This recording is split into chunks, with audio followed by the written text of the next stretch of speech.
Bonjour à toutes et tous. Je vérifie que ma zapette marche. Parfait.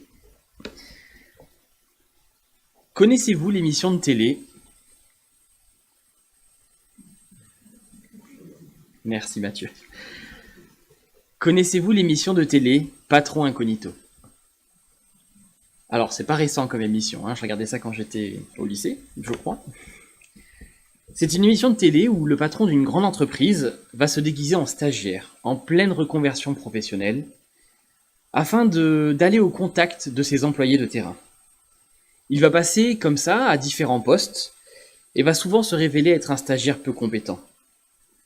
Parfois, il arrive que certains employés trouvent une vague ressemblance avec quelqu'un de la hiérarchie. Mais souvent, devant le faible niveau de débrouillardise de leur faux stagiaire, ils n'arrivent pas à croire, ou en tout cas ils ne font pas le lien que c'est le big boss. Leur surprise est bien grande quand ils sont convoqués au siège de l'entreprise par le grand patron et qu'ils découvrent la supercherie. Certains n'arrivent pas à le croire. Quand on a l'impression de connaître quelqu'un, mais qu'il s'avère que cette personne nous révèle un autre aspect de sa personnalité et plus complexe que ce qu'on imaginait, on a parfois du mal à l'accepter. De même, la nature de Jésus, pleinement homme et pleinement Dieu, a été pour les disciples une chose difficile à appréhender. Et elle l'est encore pour beaucoup d'entre nous aujourd'hui. Nous allons lire un texte qui va nous montrer que notre nature nous rend incapables de croire en Dieu et de le comprendre pleinement. Je vais demander à Samuel de venir lire.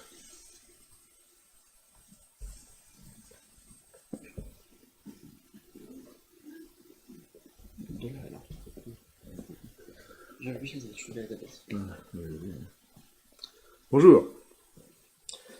Lisons ensemble la parole de Dieu. À leur retour, les apôtres se réunirent auprès de Jésus et lui rendirent compte de tout ce qu'ils avaient fait et de tout ce qu'ils avaient enseigné. Alors il leur dit, « Venez avec moi dans un endroit isolé et vous prendrez un peu de repos. » Il y avait effectivement beaucoup de monde qui allait et venait et ils ne trouvaient même pas le temps de manger. Ils partirent donc dans la barque pour aller à l'écart dans un endroit désert. Mais beaucoup les virent s'en aller et les reconnurent. De toutes les bourgades, on accourut à pied et on les devança à l'endroit où ils se rendaient. Aussi, quand Jésus descendit de la barque, il vit une foule nombreuse. Il fut pris de pitié pour eux, parce qu'ils étaient comme des brebis sans berger. Alors, il se mit à enseigner longuement. Il se faisait déjà tard. Ses disciples s'approchèrent de lui et lui dirent, « Cet endroit est désert et il est déjà tard.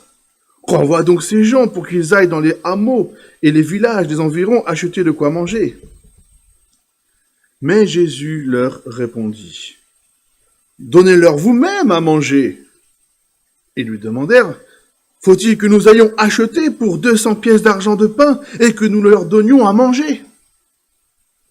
Jésus reprit, « Combien avez-vous de pain? Allez voir. » Ils allèrent se renseigner et revinrent lui dire, « Il y en a 5 et 2 poissons. » Alors, il leur ordonna de faire asseoir la foule par groupe sur l'herbe verte. Les gens s'installèrent par terre, par rangées de 100 et de 50. Jésus prit les 5 pains et les 2 poissons, leva les yeux vers le ciel, prononça la prière de bénédiction et partagea les pains. Puis il donna les morceaux aux disciples pour qu'ils les distribuent à la foule. Il partagea aussi les 2 poissons entre tous. Tout le monde mangea à satiété.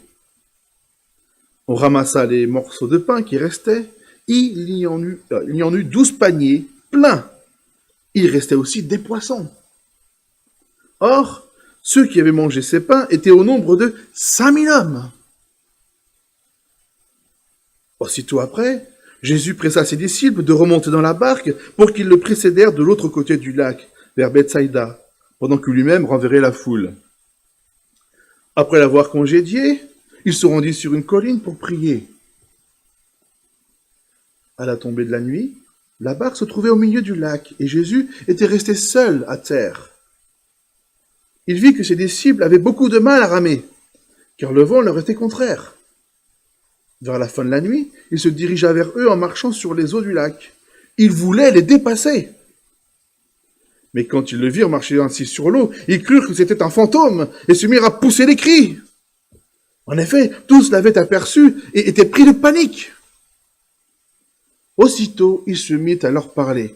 « Rassurez-vous, leur dit-il, c'est moi, n'ayez pas peur. » Puis il monta auprès d'eux dans la barque. Le vent tomba, ils en furent frappés de stupeur. Car ils n'avaient pas compris ce qui s'était passé au sujet des pains. Leur intelligence était aveuglée. Leur traversée achevée, ils touchèrent terre à Génézareth, où ils amarrèrent leur barque. Comme ils en descendaient, les gens reconnurent aussitôt Jésus et parcoururent toute la région pour annoncer sa venue. Ils lui amenaient des malades sur des brancards, dès qu'ils apprenaient son arrivée quelque part.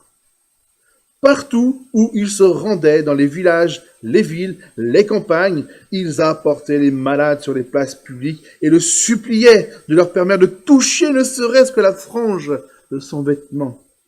Et tous ceux qui la touchaient étaient guéris. Ainsi s'achève la lecture de la parole de Dieu. Merci Samuel. Je vous propose le plan suivant.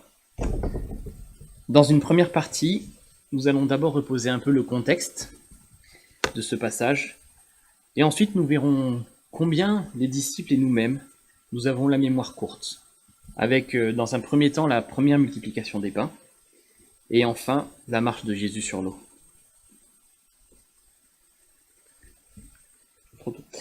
Remettons un peu de contexte. Tout d'abord, voyons à quel moment de ce passage se déroule ce passage dans la vie de Jésus. Il existe plusieurs manières de découper le ministère terrestre de Jésus. Une des manières de faire est de découper ces 3 ans en 3 années. Alors oui, je sais, ça semble pas très original dit comme ça, mais cette méthode a le mérite de temporaliser relativement précisément les événements. Si on est au début de la première année, à la fin de la seconde, au milieu de la troisième, par exemple. C'est notamment la méthode utilisée dans la Bible d'études Thomson, dont vous voyez une capture d'écran là. Selon cette méthode, ces événements se passent au début de la 3e année du ministère de Jésus, aussi appelée année de l'opposition. Bon, ça va, c'est assez grand. Dans la partie étude de la Bible du Semeur, l'auteur du commentaire, lui, a découpé la vie différemment selon l'évangile de Marc. Je dis bien l'auteur du commentaire de la partie étude, parce que l'auteur de la Bible tout court, on est bien d'accord, c'est Dieu. Et donc ce découpage est le suivant. Au début, nous avons la préparation au ministère. Ensuite, nous avons le début du ministère en Galilée, le développement du ministère en Galilée, la fin du ministère public en Galilée. Jésus se consacre surtout à ses disciples et en Judée et à Jérusalem. Selon ce découpage, on est à un moment charnière où Jésus cesse son ministère en Galilée pour se consacrer à ses disciples avant d'aller en Judée et de monter à Jérusalem. Maintenant, si on croise un peu ces deux méthodes, on constate qu'en fait, Marc parle beaucoup plus de la dernière année de vie de Jésus, les 10 derniers chapitres de son évangile, alors que les 2 premières années de vie de Jésus ne font que 6 chapitres. J'ai dit dans mon introduction que ce matin, nous allions voir Jésus se retrouver face à l'incrédulité des disciples et par extension à notre propre incrédulité. Faisons un peu le point, si vous voulez bien, sur tout ce que les disciples ont pu vivre de miraculeux depuis qu'ils sont avec Jésus. En croisant un peu les textes des 4 évangiles, on peut noter l'eau changée en vin aux noces de Cana, la guérison du paralytique qui a été descendu du toit par ses amis. On note aussi la guérison du paralytique autour de la piscine de Bethesda, la résurrection du fils de la veuve, tout ce que Jésus a pu deviner du cœur ou des pensées des gens qui étaient autour de lui. La tempête qui a été calmée, les démons chassés par Jésus, la guérison de la perte de sang qui a duré 12 ans, la résurrection de la fille de Jairus. Il y a 2 semaines avec Matthieu, nous avons vu que la réception de son message à Nazareth a été bien moindre, là où Jésus a passé son enfance, à cause de l'incrédulité des Nazaréens. Il n'y a pas eu de miracle, mis à part quelques guérisons. Marc chapitre 6, versets 5 et 6. La semaine dernière, avec Sébastien, on a vu l'envoi des 12 en mission d'évangélisation. Mission pendant laquelle Jésus leur a donné le pouvoir de chasser les démons et de guérir les malades. Les 12 finalement qui ont un peu mérité leur titre d'apôtre, puisque le mot apôtre signifie envoyé. Les passages précédents, ainsi que le début de notre récit, nous montrent que la hype, que l'effervescence autour de Jésus était folle. Les gens le poursuivaient, se bousculaient pour l'approcher. Une vraie rockstar. Mais bon, sans drogue, sans cassage de guitare sur scène ou toute autre pratique actuelle. Il enseignait avec autorité, avec amour, avec puissance et avec sagesse. Il dérangeait tellement les chefs religieux que ceux-ci cherchaient la moindre occasion pour l'accuser. Si je devais faire un parallèle avec le monde d'aujourd'hui, j'aurais tendance à comparer le comportement des chefs religieux à celui de certains haters. Vous savez, ces gens sur Internet qui suivent et décortiquent tout ce que font une personnalité qu'ils détestent pour encore plus pouvoir la critiquer ensuite. Naturellement, moi je me dirais, c'est beaucoup d'énergie dépensée pour quelqu'un qu'on n'aime pas, je préfère l'ignorer. Ça paraît plus simple. Alors, même si ça paraît plus simple, ce n'est pas non plus la meilleure des choses à faire. Je me permets de nous rappeler, et surtout de me rappeler, que Jésus nous demande d'aimer, de bénir et de faire du bien à nos ennemis. Matthieu 5, 44. Ce n'est pas par masochisme que Jésus dit cela. C'est pour que même les gens qui le détestaient, ou bien ceux vers qui on n'a pas envie d'aller, sachent que Dieu les aime. Jésus n'est pas mort que pour vous et moi. Il est mort aussi pour Saul de Tarse, qui le persécutait. Il est mort aussi pour les pharisiens qui l'ont condamné. Il est mort pour tous ceux qui étaient loin de Dieu. Il est mort pour nous tous. Aucun de nous ne mérite le salut. C'est une grâce, une faveur imméritée. Et voici donc comment ce matin, avec la même effervescence qu'à l'époque, j'espère, nous arrivons au moment assez connu de la première multiplication des pains, celle avec les 5 pains et les 2 poissons pour les 5000 hommes. C'est l'un des rares récits que l'on trouve dans les 4 évangiles. Les premiers versets nous indiquent que les Jésus viennent à peine de retrouver Jésus après leur mission, l'envoi en mission. Ils sont tout guéris de pouvoir lui raconter tout ce qu'ils ont fait en son nom. Et comment ne pas l'être? À leur place, je le serais aussi. Imaginez si demain vous pouviez faire autant de bien autour de vous que ce que Jésus faisait, tout en annonçant que le règne de Dieu est arrivé. Le texte nous indique ensuite que Jésus invite ses disciples à se retirer avec lui afin de prendre du repos. En effet, il y avait tellement d'effervescence et d'allées-venues autour de Jésus qu'il n'avait pas le temps pour manger un sandwich, se reposer, faire une petite sieste, ou même prendre une bonne nuit de repos. Et voilà donc comment commence notre récit. Avec des disciples heureux d'avoir travaillé pour le Maître, mais fatigués. Et tout ce petit monde s'éloignant en barque afin de prendre un peu de repos. On dirait un peu la fin d'un film, non? Malheureusement, pour les heures de sommeil de nos disciples, les gens avaient repéré Jésus et avaient compris où il allait. Les gens les ont donc rejoints. En descendant de la barque, Jésus, plein de compassion, comme à son habitude, se remet à enseigner aux foules. Et ça dure suffisamment longtemps pour que les disciples soient obligés à un moment donné, de dire à Jésus, tu sais, faut qu'ils mangent tous ces gens-là, faut les renvoyer. Aujourd'hui, on chercherait peut-être une bonne boulangerie pour acheter un jambon beurre.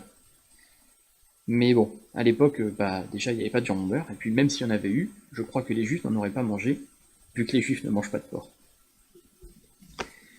À leur questionnement, Jésus leur répondra de nourrir la foule. Et les disciples lui répondront, mais comment faire? Faut-il aller dépenser 200 pièces d'argent, 200 deniers dans certaines versions, pour nourrir la foule? 200 deniers représentent aujourd'hui une véritable petite fortune. Représentait pour l'époque, pardon, une véritable petite fortune. À 1 denier par jour, 6 jours par semaine, 4 semaines par mois, il fallait un peu plus de 8 mois pour réunir cette somme. Si l'on considère que les pêcheurs étaient au bas de l'échelle sociale, que les disciples, dont 4 étaient pêcheurs, étaient au bas de l'échelle sociale, et qu'on dit que le salaire en bas de l'échelle sociale, c'est le SMIC, alors 200 deniers, 8 mois de salaire, représenterait au SMIC, aujourd'hui, 10 000 euros. La plupart des commentateurs s'accordent sur le fait que 200 deniers ne sont probablement pas la somme qu'ils avaient sur eux. Ils pensent plutôt que les disciples ont annoncé une grosse somme qui semble impensable pour démontrer l'absurdité apparente de ce que Jésus leur demande. Les commentateurs semblent assez d'accord sur le fait que les 200 deniers ne représenteraient même pas la moitié de la ration de pain nécessaire pour nourrir les 5000 hommes, sans compter les femmes et les enfants. Avant d'aller plus loin, je vous propose d'essayer de comprendre le point de vue des 3 groupes en présence à ce moment-là. Les disciples, la foule, et bien sûr le Seigneur Jésus. Les disciples d'abord. Comprenons-nous bien. Je ne sais pas quel était l'état exact d'esprit des disciples. La Bible ne le précise pas. Elle dit juste que Jésus et eux étaient pressés de tous côtés, qu'ils n'avaient pas le temps de manger, et que par conséquent Jésus leur proposait du repos. J'imagine donc qu'ils devaient être fatigués. On a juste une question des disciples à la demande de Jésus de nourrir la foule. Alors, la Bible ne dit pas que les disciples se plaignent. Je dis juste que si moi j'avais été à leur place, moi j'aurais bougonné. La Bible annotée nous dit « Cette question des disciples peut trahir un étonnement mêlé d'un peu d'humeur, causé par l'ordre inexécutable que Jésus leur donnait. » Les disciples avaient-ils oublié tout ce qu'ils avaient vécu avec Jésus, tous les signes miraculeux qu'ils avaient vus juste avant? La foule, elle, est assoiffée de la parole de Dieu. Ils sont perdus et souffrants. Ils vivent sous la domination romaine, ont des chefs politiques et religieux plus intéressés par leur rang social, par leur confort, par le paraître, leur bien-être, que par celui du peuple. Le peuple est vu par Jésus comme perdu et sans berger. Cette phrase fait référence à plusieurs passages de l'Ancien Testament, notamment un passage d'Ézéchiel au chapitre 34, versets 7 à 16, où Dieu annonce que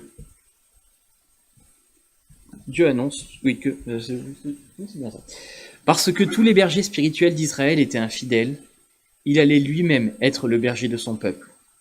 Le ministère du bon berger implique de nourrir le troupeau, de guérir les brebis malades, de ramener les égarés. La pitié de Jésus pour son peuple est donc motivée par le fait que, comme dans les cas cités de l'Ancien Israël, les bergers désignés manquaient à ses devoirs. Zacharie 11, 16 et 17 précise même que c'est à cause de cette négligence et de la rapacité des bergers que ces brebis sont dans un état lamentable. Le peuple, opprimé à la fois par les Romains et par ses conducteurs, était tout prêt à suivre n'importe quel despote qui leur promettait du repos. C'est d'Alfred Kuhn. En fait, si je schématisais, le peuple était perdu et sans repère. Et pour donner une image, on pourrait le comparer à un moustique qui se rapproche de la lumière dès qu'il y a une lumière d'allumée. Comprendre Jésus, le peut-on? Le comprendre lui dans son entièreté? Bien sûr que non. Il est Dieu, infiniment plus complexe que nous. Mais déjà, infiniment plus complexe que nous. Déjà que se comprendre les uns les autres, c'est pas de la tarte, alors comprendre Dieu, c'est encore plus compliqué. Mais on peut essayer de comprendre ses motivations à travers la parole. Marc est très intéressant de ce point de vue-là, parce qu'en fait, il met souvent en relief les sentiments de Jésus, comme au verset 34, avec le terme pitié ou compassion selon les traductions. Nous ne sommes pas qu'un corps, nous avons un esprit et une âme également. Et Jésus, en tant que Dieu créateur, le sait bien. Jésus est aussi ce Dieu d'amour qui veut nous combler pleinement. Et ce jour-là, après avoir désaltéré les esprits, il a aussi voulu nourrir les corps. Aujourd'hui encore, Dieu veut répondre à nos besoins. Cela ne veut pas dire qu'une fois convertis, nous sommes à l'abri de toute détresse spirituelle et de la faim, non. Ce serait mentir que de dire cela. Mais Jésus a promis que Dieu veillera. Non. Que Dieu veillera à nous donner tout ce dont nous avons besoin, si nous le mettons à la première place. Matthieu 6, 24 à 44. Je trouve intéressant de remarquer qu'au début du chapitre, les disciples n'ont pas le temps de manger. C'est dit dans notre texte. Jésus veut leur donner du repos. Puis ensuite, il a compassion d'une foule, il l'enseigne, il multiplie les aliments pour nourrir la multitude. Les disciples en faisaient partie aussi. Ce repos dont Jésus leur parle, ce n'est pas simplement une bonne sieste, c'est aussi le repos en sa présence. Vous voyez à côté de moi, Matthieu 11, 28. Venez à moi, vous tous qui êtes fatigués, et je vous donnerai du repos. Quand Jésus parlait à la foule, les disciples aussi étaient des auditeurs. En plus de cela, ils ont servi la foule et ont aussi pu manger la nourriture miraculeuse. De même, aujourd'hui, quand quelqu'un prépare une étude pour un groupe de jeunes, une prédication ou une étude biblique pour un groupe de maison, l'assemblée n'est pas le seul destinataire du message. L'orateur l'est aussi. Celui qui fait le ménage bénéficie lui aussi d'avoir des locaux propres. Quand une personne va en visiter une autre, le visiteur peut tout autant être encouragé que la personne visitée. Bien sûr, on ne fait pas ce service pour les hommes, on le fait pour Dieu. Mais celui qui travaille pour Dieu, Dieu le bénit et l'instruit à travers son service. Un peu comme lorsque la mise de départ est de 5 pains, 2 poissons, une soumission et une confiance en Dieu sans faille, et que les gains, à l'arrivée, s'élèvent à une foule immense rassasiée, 12 paniers remplis de restes, du poisson en rab, et des esprits désaltérés par la parole de Dieu. La suite du récit nous montrera Jésus envoyer les disciples dans une autre direction, pendant que lui renvoie la foule dans un autre sens, avant d'aller prier. Jésus était comme nous. Il était sujet à la fatigue, mais même dans ces moments-là, il n'oubliait pas de mettre sa relation à Dieu en première position. Voilà où se trouvait son repos à lui, et voilà ce qu'il nous invite à faire. C'est d'autant plus important de louer Dieu et de passer du temps avec lui, quand la lassitude, la fatigue ou les difficultés de la vie sont présentes. Paul le dira aux Corinthiens, dans la 2e épître, chapitre 12, verset 9. Mais même en nous ressourçant dans la prière, en se ressourçant dans la prière, Jésus gardait un œil sur ses disciples. Et quand, de loin, il les voit fatigués et en difficulté par les vents contraires, il part les encourager et les aider. Voilà encore un enseignement pour nous ce matin. Même lorsqu'on le pense occupé ailleurs, Jésus a l'œil sur nous. Ici encore, les disciples sont dépassés par la situation. Et quand Jésus apparaît, ils le prennent pour un esprit. Ils avaient pourtant déjà vu Jésus commander aux éléments. Ils venaient de le voir multiplier miraculeusement la nourriture. Il avait montré de nombreuses fois sa puissance. Pourquoi ont-ils eu si peur? Parce qu'ils avaient perdu de vue qui était Jésus. Dans les deux cas, ils ont été dépassés, avant tout par la fatigue, mais aussi par la quantité de gens ou par la difficulté à ramer avec les vents contraires. Dans les deux cas, ils avaient perdu de vue ce que Jésus avait fait peu avant. Ils ont tout simplement été dépassés par notre condition humaine comme nous le sommes souvent. Que ça devait être compliqué pour les gens à l'époque de Jésus, notamment pour ses disciples, de voir en lui Dieu, alors que ils voyaient un homme en face d'eux. L'homme qui riait avec eux, qui s'intéressait aux autres, qui était proche d'eux. Ils marchaient ensemble, ils mangeaient ensemble, ils priaient ensemble. Jésus, lui aussi, devait faire sa toilette, s'habiller, faire ses besoins. Ce Dieu d'esprit, si grand, capable de créer l'univers par sa parole, si saint que n'importe quel homme en sa présence mourrait instantanément, était là, avec eux, en chair et en os. Comment ce Dieu inatteignable, par nos propres moyens, peut-il être simplement là avec nous? Comment? Eh bien simplement parce que ça ne vient pas de nous. C'est son seul fait à lui seul. Rien n'est impossible à Dieu, nous dit la Bible. Je me permets de vous rappeler notre confession de foi que vous trouvez sur le site labonnenouvelle.com. Nous croyons que Jésus-Christ est le Fils unique et éternel de Dieu. Il s'est fait homme pour notre salut. Conçu du Saint-Esprit, né d'une Vierge Marie, il est à la fois réellement Dieu et réellement homme. Alors c'est vrai que une difficulté par définition, c'est difficile. Donc c'est pas simple, mais combien de fois nous aussi perdons-nous de vue à la première difficulté, que Jésus est tout-puissant. Que Dieu nous aime au point que Jésus soit mort sur la croix. Qu'il a déjà pourvu à tellement de situations différentes. Mon problème du jour. Dieu ne m'a-t-il pas déjà montré de nombreuses fois qu'il est infiniment plus grand, plus puissant que tout ça, et qu'il peut le résoudre de tellement de manières que je n'en imagine même pas le nombre?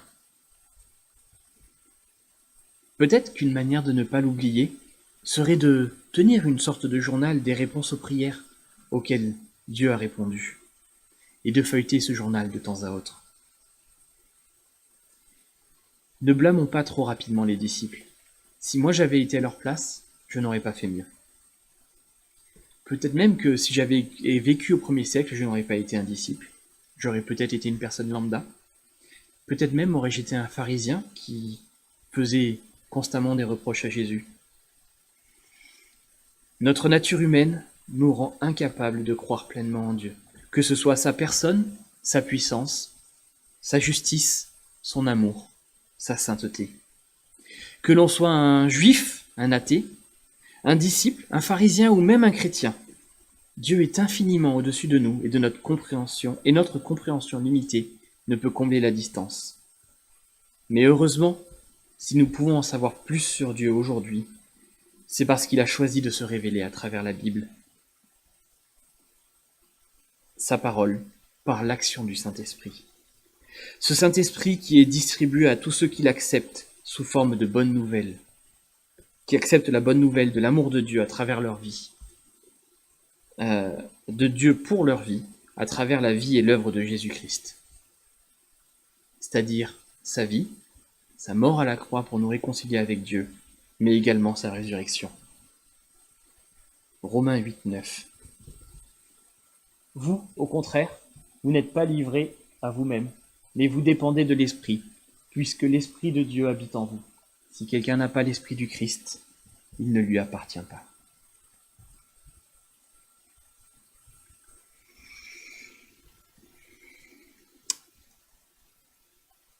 Je vais conclure. J'ai souvent entendu dire qu'il existait 2 modes de relation pour catégoriser les rapports entre les individus. Par exemple, au travail, vous n'avez pas forcément de moyens de communication avec le grand patron de la boîte. Quand il veut communiquer quelque chose, un ordre par exemple, une nouvelle directive,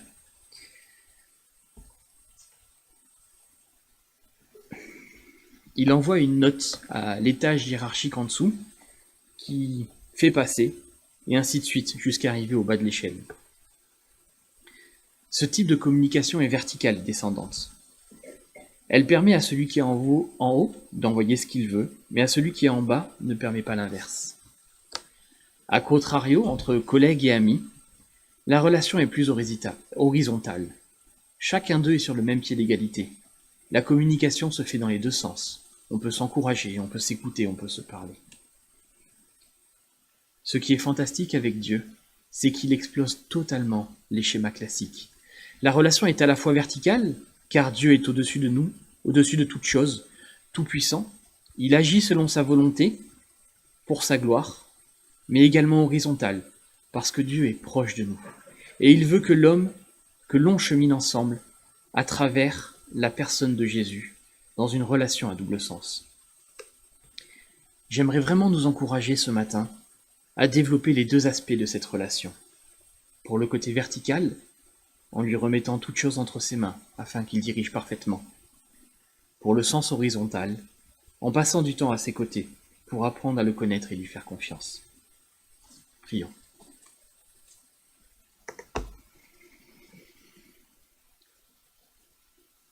Seigneur mon Dieu, on veut te remercier ce matin parce que, encore une fois, on est tous là, Seigneur, à ton écoute.